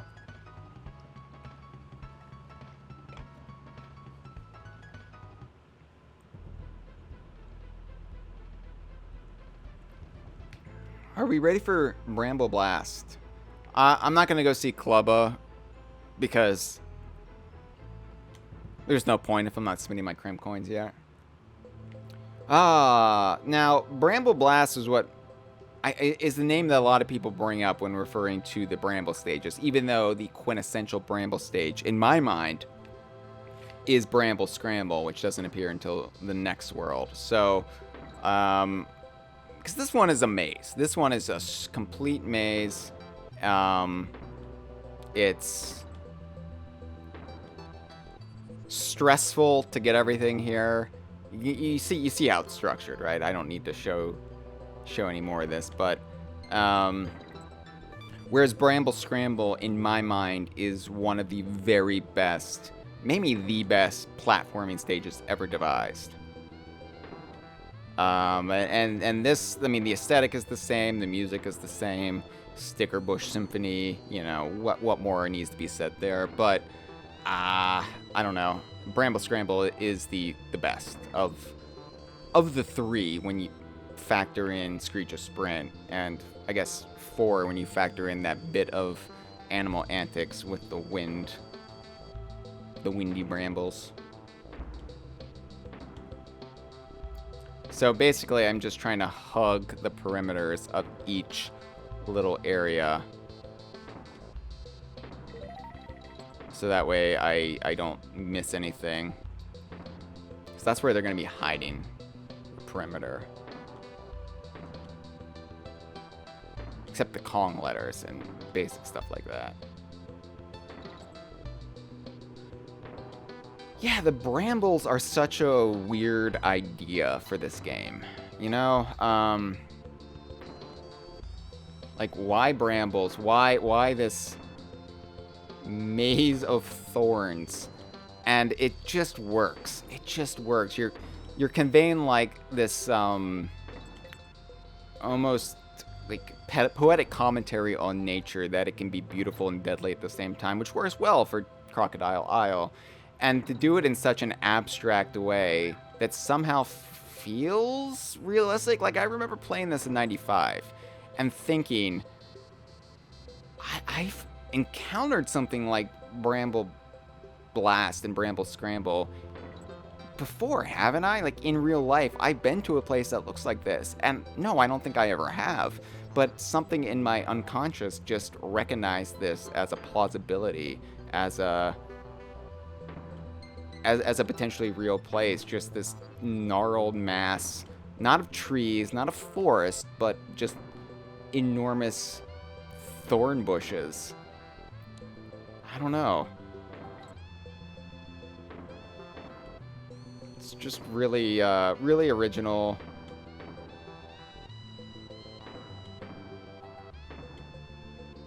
And, there we go. Something down there. Yeah. And I think it, like, shows that Crocodile Isle, even though it's supposed to be this depressing, gloomy, like, pirate haven, it's still, I need to focus up here, because I think if I hug the perimeter, I'll be okay. Yeah. Oh, almost.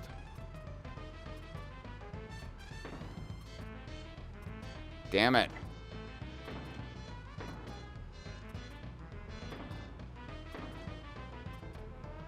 Damn it. Got it. All right. But Crocodile Isle can be a beautiful place too. And, you know, maybe it would still be if the Kremlings, you know, took care of it better, if K. Rool and its government took care of it better. You know, a lot of environmental commentary in the Donkey Kong Country games. But even despite Crocodile Isle being the way it is, there is still beauty that shines through it. And even deadly beauty like the Bramble mazes.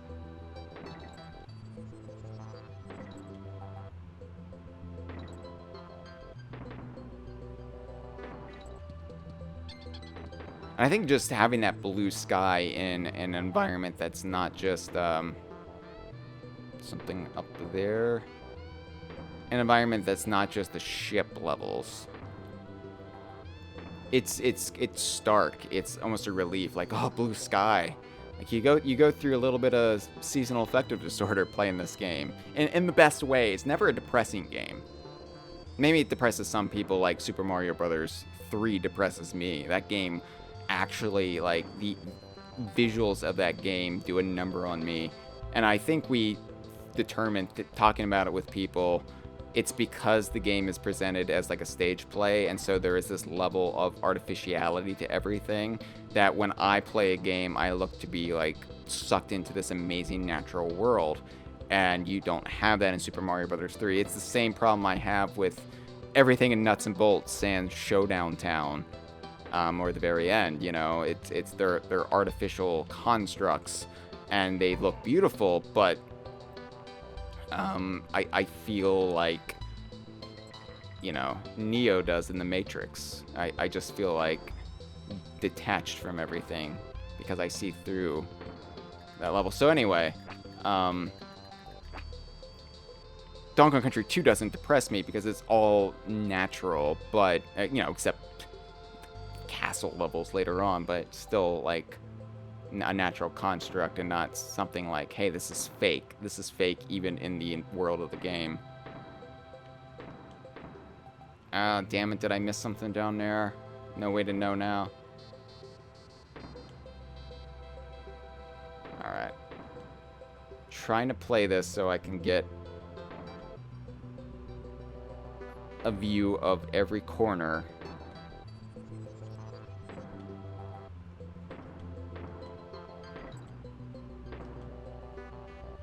Don't want to get myself like deadlocked in where there's nowhere to go but out.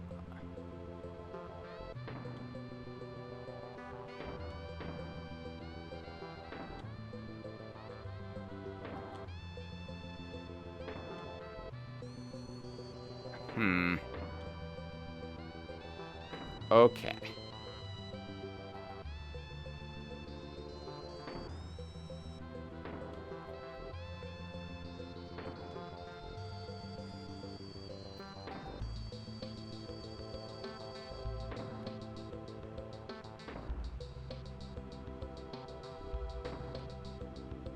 I see the hero coin. This is what I'm fighting for.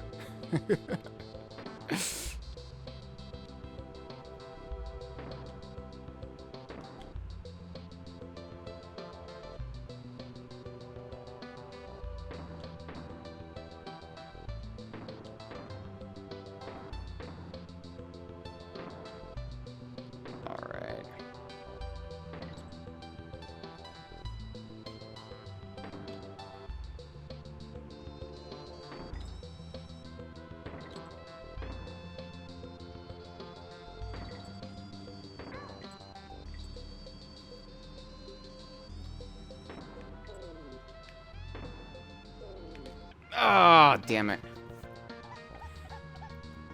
You know, you remember a lot of this game, but then when you actually do it, some of those memories don't come flooding back until you're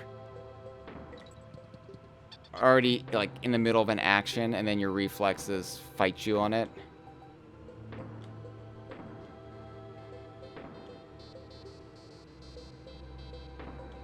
I knew I had to go backwards there, but I didn't know it until it was too late to have the momentum to do it. At 47 lives, though, the save states come in handy.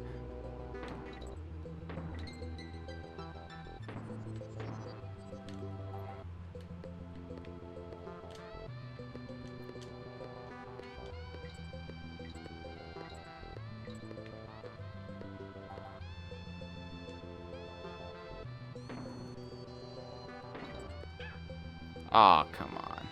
It's unfortunate.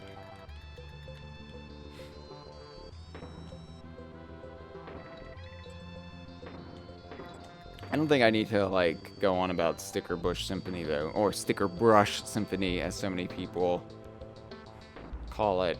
Even I called it that once upon a time. That was just in my protest of the Iraq War back in 2003.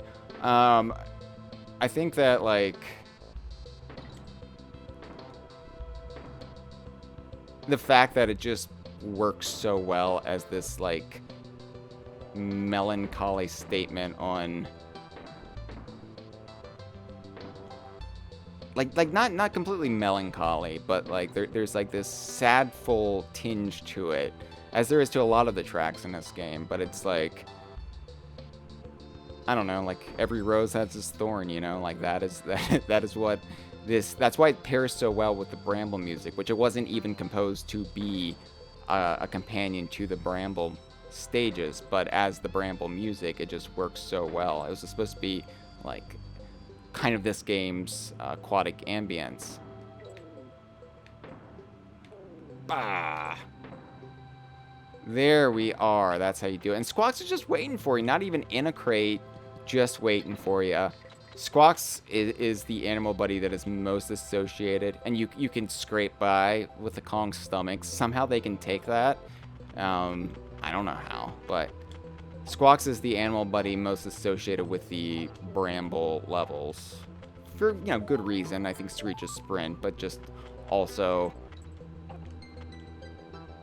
the flying animal buddy, and these are like almost sky stages. Like these are like, they're not in high up in the sky. I guess Screech's sprint is, but these are often thought of as like almost the equivalent of a cloud world or cloud archetype. Ah. And of course, this is no sweat compared to Squawks and the Brambles in the late stages of the game.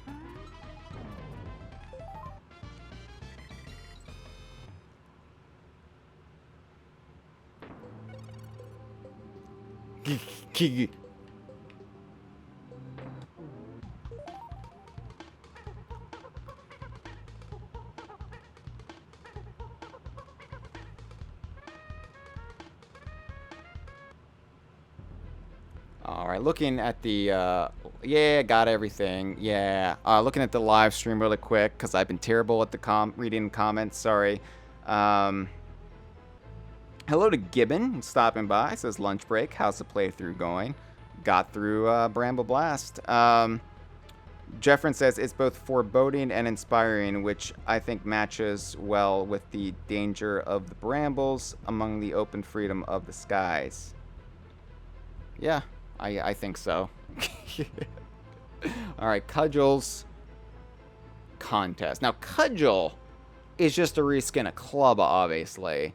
At one point, they were thinking about having Clubba be the final boss of the game.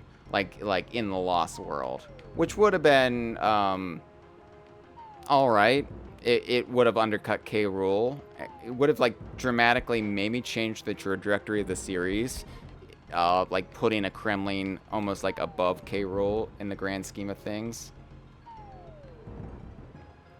But eventually they just recolored Clubba and made him a new character, Cudgel, to serve as the boss.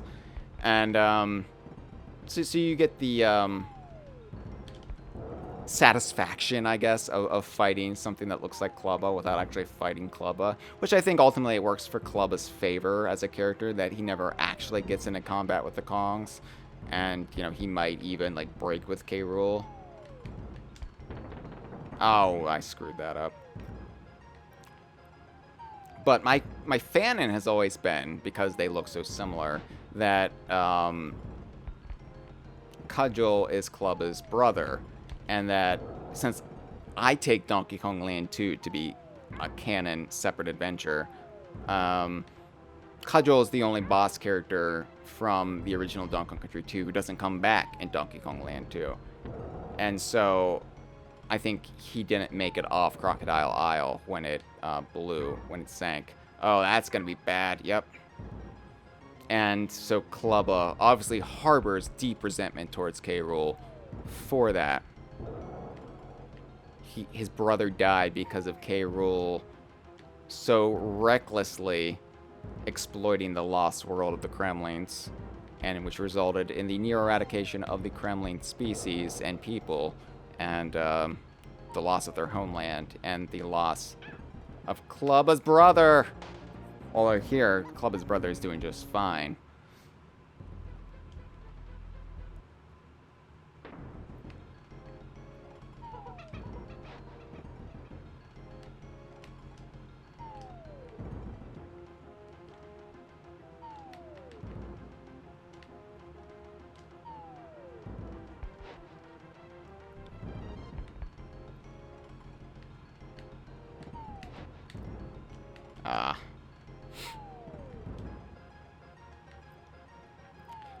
Aside from K. Rool, this is also the first time you fight a Kremling character, like an actual Kremling species member.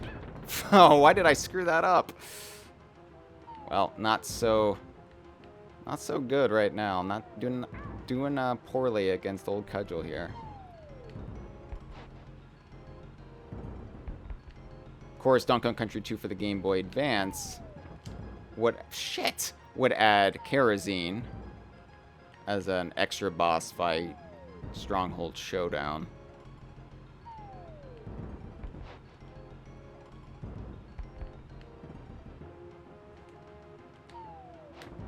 I don't know why I'm just running right towards him. I don't normally do this.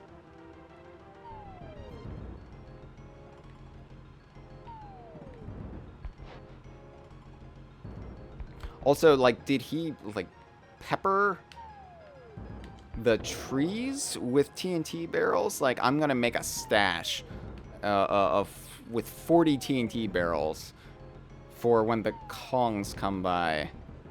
And like, because he's not using the TNT for his own purposes. It's falling out, but he's just relying on his club. So, if he didn't put the TNT up there, who did?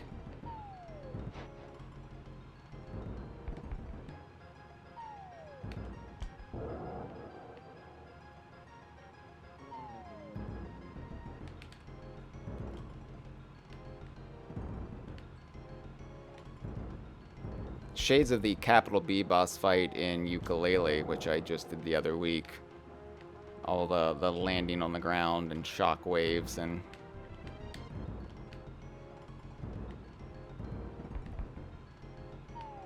relying on explosions that the boss himself provides you. Oh no! You don't have a lot of leeway there. If you get stuck in front of him, you are probably going to get hurt. So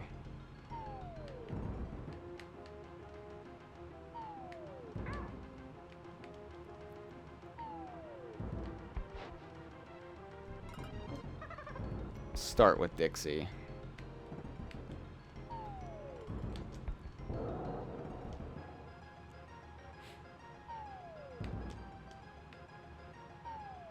She's a little bit more adept at staying in the air.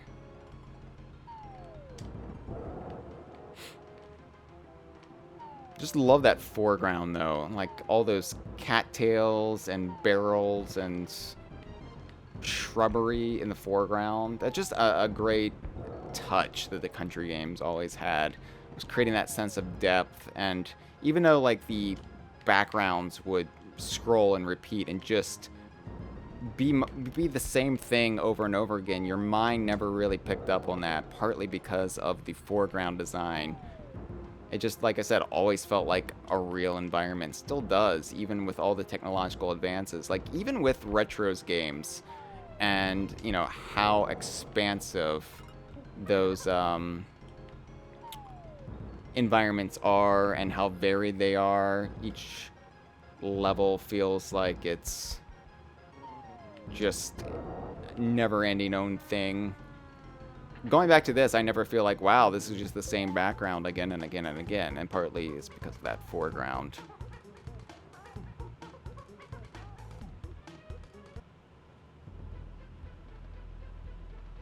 Alright, well, as you can see, Krem Quay, it's got the exclamation mark, meaning I've got all the Krem coins, found all the bonus areas. But sadly, I am still missing the hero coin in Glimmer's Galleon. But I'm not going to sit here and try to get it in the last remaining 13 minutes or so of the stream. No, what I'm going to do is save my game and move on, and we will play the first stage of Crazy Kremland. We'll get a little taste of the honey.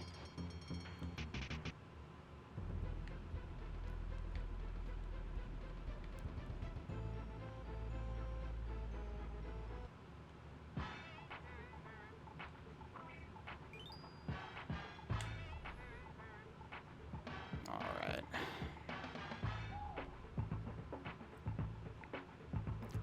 Hornet Hole.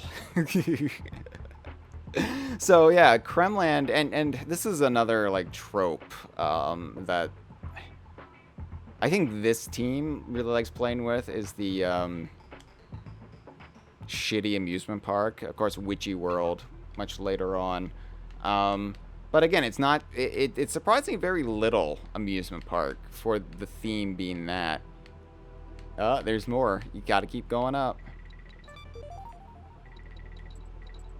Got a bonus area on top of a bonus area here.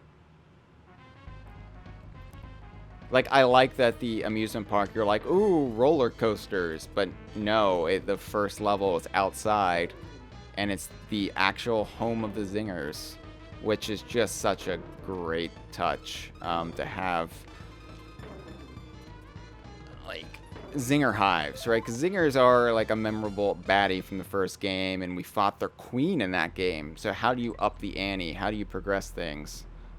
You actually go into their hives, and then you meet, you know, their king, which is not a thing in nature, but also wasp and hornets do not produce honey. So Zingers, you know, again, it's like the anglerfish, like male anglerfish being bioluminescent. Zingers do their own thing. So, and just the little touches. We got to see the little touches really quick. Hold on, I should have done this when I was up here. But Diddy will just like look at you like, huh? Yeah, I'm on honey. Yeah, I'm on honey. Yeah, pretty cool, right? And then Dixie, you probably saw her do it in the background there. But Dixie just straight up starts licking it.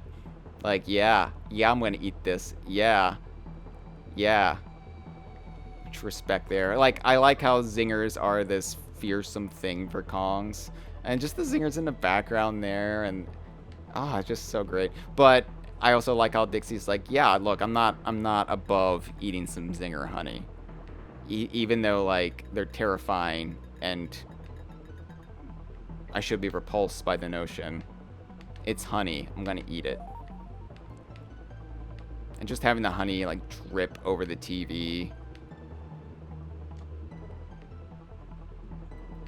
So, just, everything's so brilliant about this game.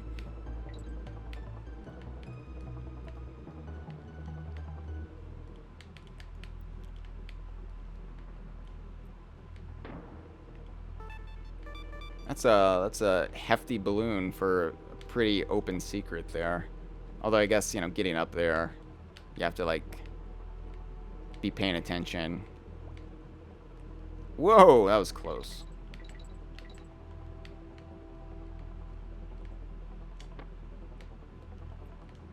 Ooh, a hook.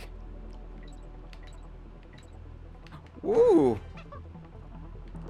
A squitter crate. So yeah, here I am, riding a giant spider with tennis shoes, sneakers. Inside a honeybee wasp hybrid hive. Yep.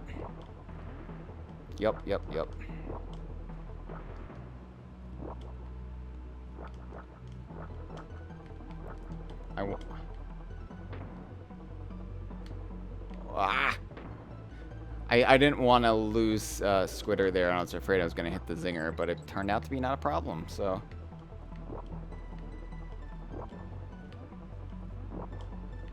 Just the O. Okay.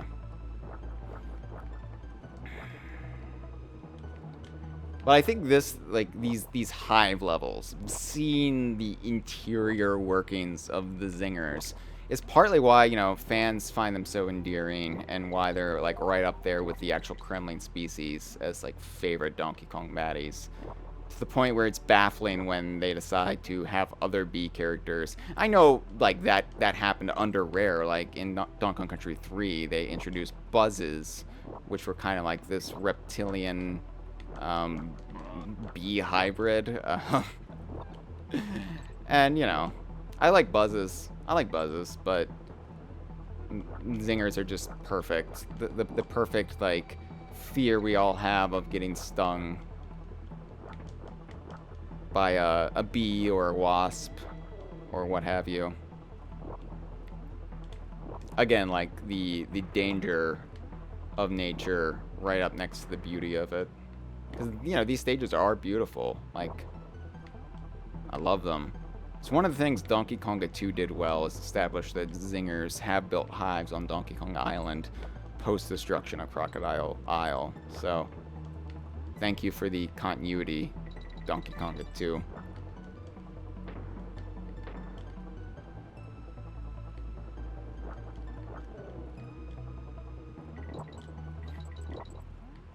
It's a hero coin I will never forget. It's just easy to remember.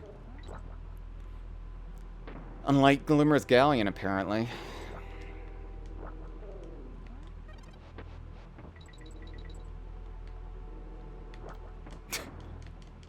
Oh, I was trying to... you can't shoot your webs when you're blasting out of a barrel. I was trying to get that crook.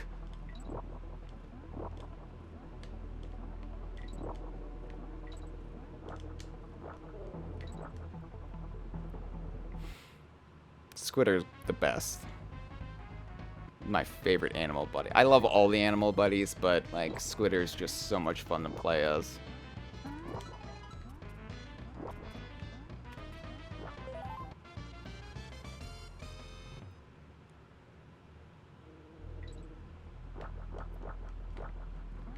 Alright. I guess I can move forward now.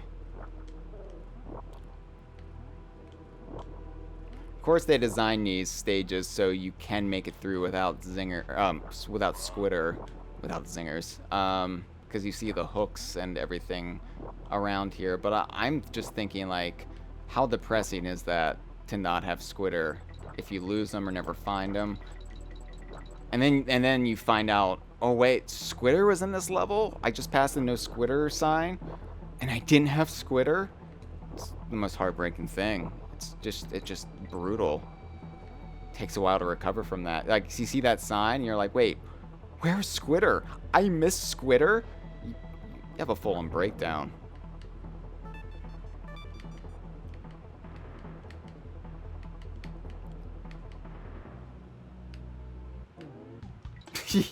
Whatever.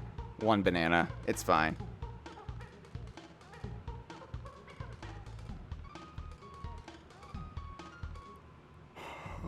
Hornet Hole, and there's Wrinkly. Let's talk to Wrinkly. Let's end this stream talking to Wrinkly. Alright. Secret doors. Doors are hidden on the sides of walls and can be broken into by throwing objects at them or using your animal buddies. Roll jump. Wow, she doesn't have many hints at this point. I guess, you know, at this point, if you're still going over basic control mechanics and you're in the fourth world, something's gone terribly wrong. Yep. The roll jump is such a vitally important part of mastering Donkey Kong Country that they really should, like, tell it to you in the first world. But, you know, it's an advanced mechanic, but I can't believe there are people who play these games and never get the roll jump down. Destroy the small Zinger and his drones quickly, or they'll reappear after a while. Boy, it really undersells what the Area Guardian actually is by saying that. Alright, let's save the game. And we are at 2 hours and 23 minutes of in-level gameplay at this point. 40 Krem coins, 16 hero coins. Obviously, we've been streaming for almost 4 hours now, but that doesn't include map time or time I just spend yammering on and on and on. Like with the Kong helpers. Don't be a stranger now. Alright. So, really quick, we'll just go in here and we'll marvel at the map screen. That's a good way to end it. So we got the giant critter holding the Kremland side. It almost looks like something from like an R.L. Stine Goosebumps novel cover. What, Harland or whatever that book was. But yeah, it's just like Kremland, and it's hard to see, but there's a forest. There's like a gloomy forest, and then you go through the gate of Kremland, which is that carved into like the mountainside? I think it might be carved into the mountainside. And then in the interior, you've got giant statues of Cannon and Cruncha, which must be like, I know like Cannons and Crunchas are just clumps and Crushas, but either those are relatively new or there have been Cannons and Crunchas in service of the Kremlin Navy, the pirate fleet, for those to be there. And then you've got, you can see the brambles intersecting with the top of the roller coasters there. And you've got, over down where Cranky's cabin is, you've got the arcade of Kremland. It says KI here. Killer Instinct is here. Yeah, we don't need to have any other games. We've got Killer Instinct right there. And then you see the little Killer Instinct machines, little arcade cabinets. You can make out a couple of them down there. And to the left of that, you've got, this is harder to make out, but you've got a little like sideshow, not swanky sideshow, but a little like carnival game. And I think one of the prizes is a little Kremlin doll. See the little Kremlin doll on the right of the little carnival tent? But yeah, the Killer Instinct, it's funny because, you know, you don't think about Rare's self-promotional ways a lot in 1995. Oh, they're promoting Killer Instinct because Rare made Killer Instinct. But it really like jumps out at you playing this on the Switch, on Nintendo Switch Online, when Killer Instinct is so heavily associated these days with the Xbox. The revamp, the revival, of course, but also, you know, if you want to play the original games, you have to have an Xbox. And maybe that will change, you know, who knows. Banjo-Kazooie is on Nintendo Switch Online now, but it's just one of those things they always have to work out, I guess, with Rare whenever they bring these games back, like Donkey Kong Country 2. It's like, well, it's chock full of Killer Instinct references. And in the Monkey Museum, too, there's the arcade cabinet and Chief Thunder poster. But yeah, it's funny how in this like major Donkey Kong game, there's all these references to Killer Instinct. I don't know. That doesn't even get into if the fact that the Killer Instinct characters exist within the shared universe. But if they do, that's okay, because we all know that the Rare games are all video games based on the findings of Horace St. James Golightly, who goes to the Rare Archipelago and elsewhere, does research and reports back to Rare, and they develop them into games. That's also why like the Kongs and Banjo-Kazooie and Conker make all these references to them being video game characters, because they are video game characters, but the events still happen. So it could be the same true for Killer Instinct. I'm done rambling. Thanks so much for watching. We'll be back next Wednesday, or I'll be back next Wednesday, 1 p.m. Eastern, 10 a.m. Pacific, 6 p.m. GMT, for more Donkey Kong Country 2 as I take on... I guess the rest of Kremland into Gloomy Gulch. Maybe I'll go back and get that hero coin too. We'll see how things go. And don't forget DK Vine's Stream of Thieves. We'll be streaming this Sunday, 11 a.m. Eastern, 8 a.m. Pacific, 4 p.m. GMT. We will be closing out Season 5 of Sea of Thieves. And then be sure to tune in on Tuesday at 8 p.m. Eastern, 5 p.m. Pacific, 1 a.m. Wednesday GMT for the Idaho crew. Thanks so much for watching, everyone. Have a great day.